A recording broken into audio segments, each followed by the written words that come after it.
Well, hi guys, just a quick introduction on my latest video from Radipole Weymouth, Dorset, UK. It's on the Marsh Harrier, so if you want to miss out all this preamble photographic nonsense, just go straight forward to the flight shots and action on male and female Marsh Harrier. So I was just going through some stock footage and I thought I'd put this together. When I normally go to Radipole, I always go looking for the bearded tit. Lovely little creature, and yeah, if I'm lucky I get some nice bearded tit images. But on this occasion I didn't see a single bearded tit. So ended up photographing the Marsh Harrier. Well, this is what you do if you're a flexible wildlife photographer like myself. You make the best of a bad deal. Anyway, we were particularly lucky on this occasion because we went to the central hide around lunchtime and there was a Marsh Harrier, both types. We had both male and female Marsh Harriers flying around, giving a very good display. And indeed both birds actually perched. The male was a lot closer. I managed to get some good detail on the flight shots, in particular of the male Marsh Harrier. But it's lovely to be able to see the difference between the male and female in these clips ensuing. And the female has the browner body with the more creamer face.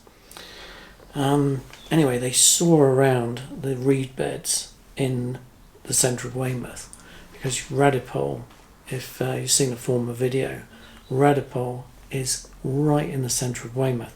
It's a bizarre nature reserve surrounded by houses and roads, as you'll see in the video, and it's majestic to see these birds sweeping and swooping around with houses in the background. Absolutely incredible. Well, anyway, link on forward. Anyway, these big raptors, they're looking for things in particular like rats. They're sort of a flying vermin control machine, natural born killer. Absolutely superb. They did a great job. Anyway, it's wonderful to watch them hunting over the reed beds, and as indeed hopefully my video at the end demonstrates. Anyway, camera equipment wise, it was a bit of a shock on Camilla and I, because it was the first time I'd really used the 2x converter with the 600mm, and I didn't think this combination would be particularly good, because it makes it f8, and obviously it's a long way away.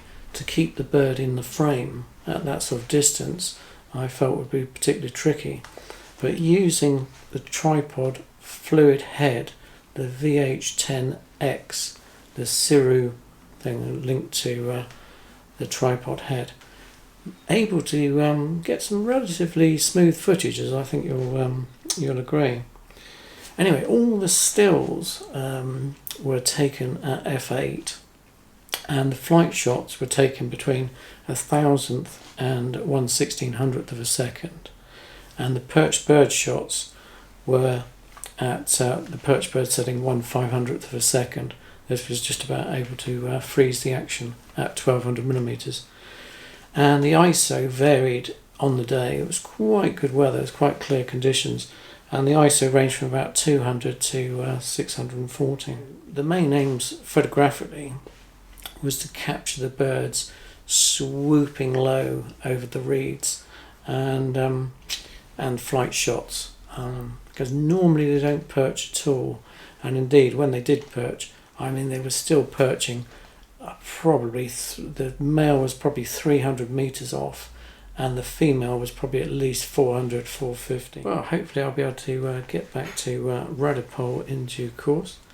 It's one of the further places we go from our house. It's about 50 miles away. Anyway, don't forget to like and subscribe, and leave a comment below. See what you think of Camilla at 1200mm. Ooh, not something we do that often.